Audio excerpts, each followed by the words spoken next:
avant que Kerry ne se prononce sur cette question, la conviction des Congolais, y compris ceux de la majorité de la majorité, souhaiterait qu'on organise les élections dans la transparence, que le mandat des dirigeants de la République soit respecté, que la Constitution ne soit pas révisée, que tout ce qui est proposé... C'est pas ce qu'on dit et ce qu'on pense au niveau de la majorité présidentielle. J'ai dit la majorité. Il y a eu la déclaration de Kinga Kati tout récemment où la majorité se prépare à changer la Constitution. Il y a la majorité dans la majorité et la minorité dans la majorité. La minorité qui sont cette élite qui a besoin de savourer, qui a besoin d'avoir les avantages, qui a besoin de vivre dans l'euphorie des jouissances, qui a besoin de maintenir le pouvoir, de se construire des immeubles, de se taper des maîtresses, de jouir davantage. Cette minorité de la majorité souhaiterait ainsi. Et donc, il y a la majorité de la majorité qui pense que lorsqu'on organise un hôpital, lorsqu'on construit une école, il y a une incidence par rapport à la vie des citoyens. Lorsqu'on respecte le mandat de chaque personne, notamment le président de la République, les députés, etc., ça fait respecter le pays.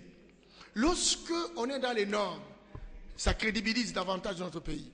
Et donc cette majorité silencieuse de la majorité existe. Elle s'est écrite dans la population, sans ajouter la société civile, l'opposition, etc. Aujourd'hui, toutes les déclarations convergent vers la non-révision de la Constitution. Et aujourd'hui, même au niveau de la majorité, ils ont eu difficile même à parler de la révision constitutionnelle. On va vous dire, écoutez, s'il y a eu livre du secrétaire général, parce que c'est un constitutionnaliste. Mais ce n'est pas pour autant dire que nous allons réviser la Constitution. Il y a tellement de tendances et de recherches de stratégies pointues pour arriver à faire passer cette idée, mais qui visiblement est d'office rejetée par notre peuple. Et donc, sincèrement, avant que le diplomate, le patron de la diplomatie américaine ne parle, nous avons cette conviction-là. Et nous sommes conscients que ce n'est pas le fait que nous ayons des hommes de substitution que nous allons construire notre pays. Nous estimons que nous devons... Vous avez parlé de Sud-Soudan. Quand est-ce que les Africains comprendront qu'on doit quitter les logiciels des bébés sous biberon? Quand est-ce qu'ils comprendront que nous devons anticiper les choses? Nous devons réfléchir en amont.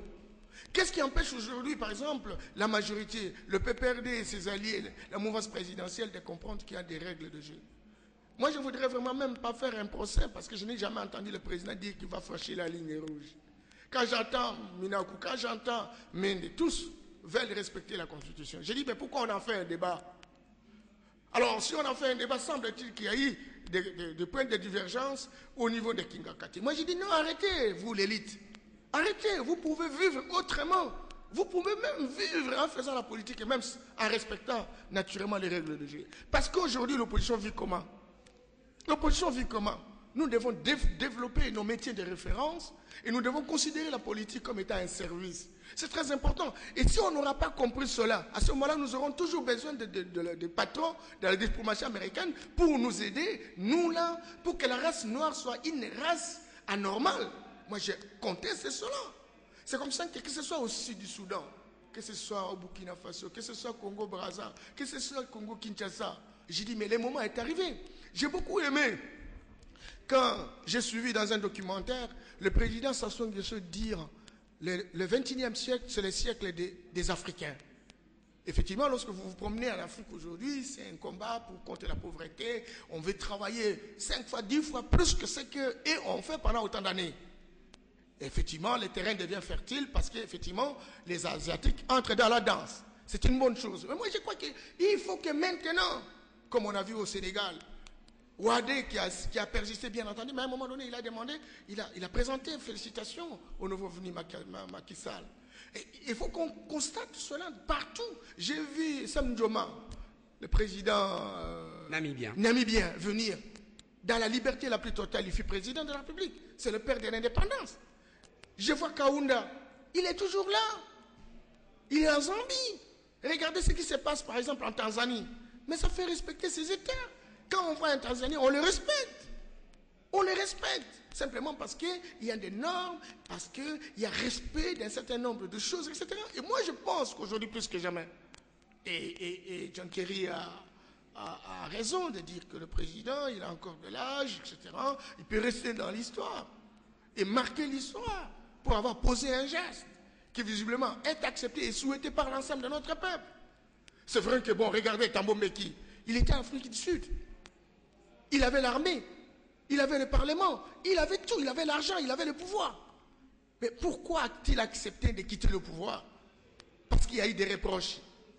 Et aujourd'hui, tout le monde respecte l'Afrique du Sud. Et regardez ce qui se passe avec le nouveau président, Nzuma, qui doit s'expliquer sur un certain nombre de choses et qui s'explique. Ça fait la fierté d'un peuple comme ça. Alors là, ce n'est qu'un appel, ce n'est qu'un point de vue, même s'il doit compter, puisque venant de la superpuissance mondiale, mais finalement, le chef de l'État, Joseph Kabila, doit se déterminer s'il veut briguer un troisième mandat ou s'il faut respecter l'actuelle constitution. Dire que la majorité n'a pas l'intention de changer, de réviser la constitution pour permettre à Joseph Kabila de se représenter pour une troisième fois, c'est ferait preuve de naïveté politique, M. Yamba Yamba. Non. C'est le raisonnement par absurde. Je connais qu'ils sont des stratèges, mais il y a des stratégies élémentaires, en fait, perceptibles. C'est pas pour rien qu'effectivement vous me reprochez par rapport à cette qualité de naïveté. C'est simplement parce qu'ils nous considèrent, nous, comme des naïfs, et nous comprenons ce qu'ils cherchent, et nous les encourageons ainsi à les mettre dans une situation où on verra quel est leur degré de sincérité. Ne vous en faites pas, ce n'est pas la résignation. Moi, je suis un éveilleur du peuple. Donc, on est très conscient de ce qu'ils cherchent. Mais aujourd'hui, maintenant, ils sont coincés.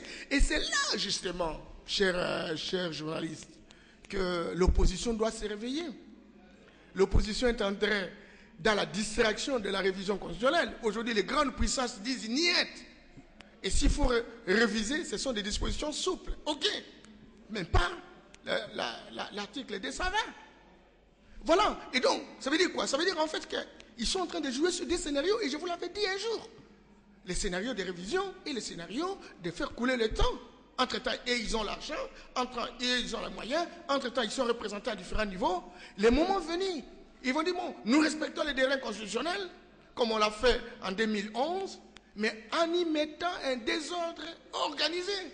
À ce moment-là, on va y aller, plus personne ne va contrôler personne, parce que si on met en place 64 000 bureaux de vote, et l'opposition n'est pas représentée à ces différents niveaux, va-t-on faire quoi? Mais on va faire comme on a fait en 2011, personne n'aura à présenter des preuves contraires. C'est cela, et donc aujourd'hui plus que jamais, même si l'opposition est en train de travailler pour que véritablement la Constitution soit respectée, elle doit aussi s'organiser, faire sa cartographie électorale.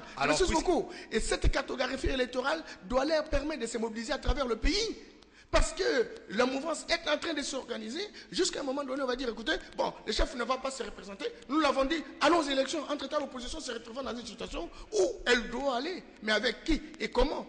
Qui devra représenter les aspirations? Ils vont encore se battre entre eux. Et finalement, on va donner la position, la possibilité à Medvedev. Comment on